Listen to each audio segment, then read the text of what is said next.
Welcome to Legal Marketing Minutes, where I share short bursts of current marketing news and advice. I'm your host, Nancy Myrland, with Myrland Marketing and Social Media. If we haven't met, I'm a marketing, business development, content, social, and digital media speaker, trainer, and advisor for lawyers and legal marketers in mid to large-size law firms. Your time is valuable, so let's get started, okay?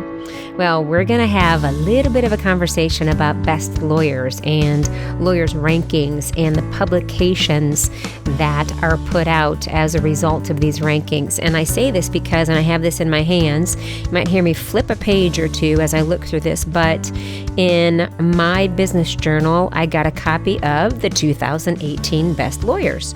It has a nice cover on the front of it, two lawyers, very professional, dark suits. I would expect no less.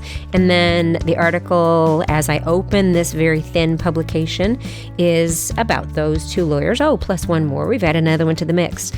And then as I go through this, I am struck by, and not that this is any different, than it has been in previous years, although I will admit to you, I don't spend a lot of time with this insert because of the following. The print is tiny. The print is really tiny. And if I'm looking in here, I'm looking because either I'm a legal marketing consultant, or I'm a lawyer who thinks or knows that I'm in here, and I just want to see my name, and I want to see that my competitors aren't here or are here. And so I might be looking at it because of that. So the print is really, really small. So we've managed to jam in to a small space as much copy and as many names as we can. And then as I go toward the back, wow, we're on page 12. The print appears to be getting even smaller. It's probably the same, but it just feels small because on page 12, there are no graphics. There is nothing graphic about it. We have a little ad here on page 13, and I'm not going to mention names. The reason I definitely didn't do this as a blog post is because I don't want to call out attorneys or firms by name. It's really not important right now. My message to you is this.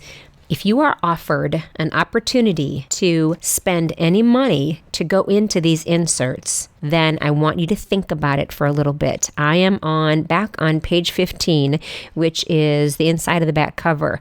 And there is an ad for a very well-respected law firm here in town, and it is so small, and there is so much copy in it that I have no desire to even read it.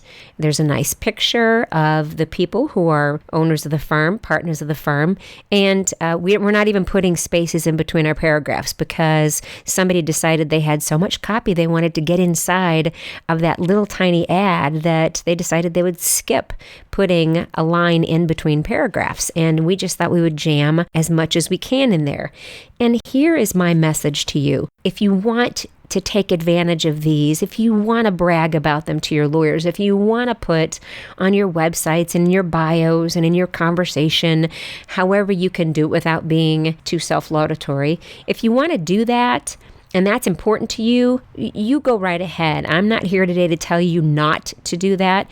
What I am here today to tell you that if you have an opportunity to spend any money to maximize that, and someone offers you teeny tiny ad space or any other way, even if it's on a website or it's a banner ad or it's on the lawyers or it's on the awards website, and you aren't going to be able to stand out or to be read or to be noticed, don't do it. Do not waste your money. Don't waste your firm's money. It's really not worth it. And don't waste the time of the people putting the ads together either, whether that's in your firm or that's an agency you use, or it's somebody at Best Lawyers or whatever kind of lawyers, whatever kind of award this happens to be. Don't waste your money. This is similar to when people ask me if they should sponsor a particular event.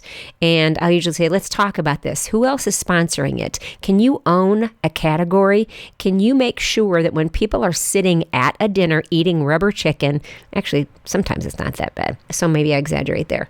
But if they're sitting there and your name is not prominent somewhere, or it hasn't been used prominently in promotion leading up to it, and it isn't prominent in a program while people are sitting there bored and flipping through the program, or it's not being mentioned from the podium at least a couple times, if you aren't being featured prominently then you seriously need to consider saving your dollars. It's really not worth it if you can't own some prominent piece of that sponsorship. All right? All right, that's my tough love for you today.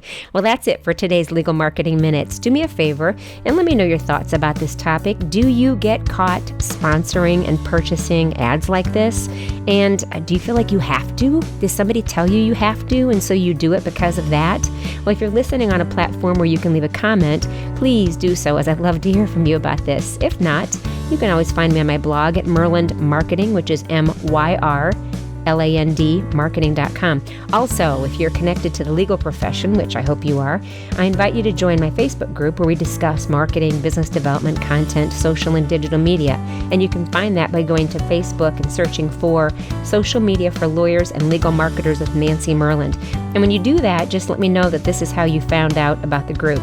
Well, thanks so much for spending a few legal marketing minutes with me. I know your time is valuable, so I appreciate you spending a few of them here with me, listening to me rant a bit about these opportunities and what you should or shouldn't do with them.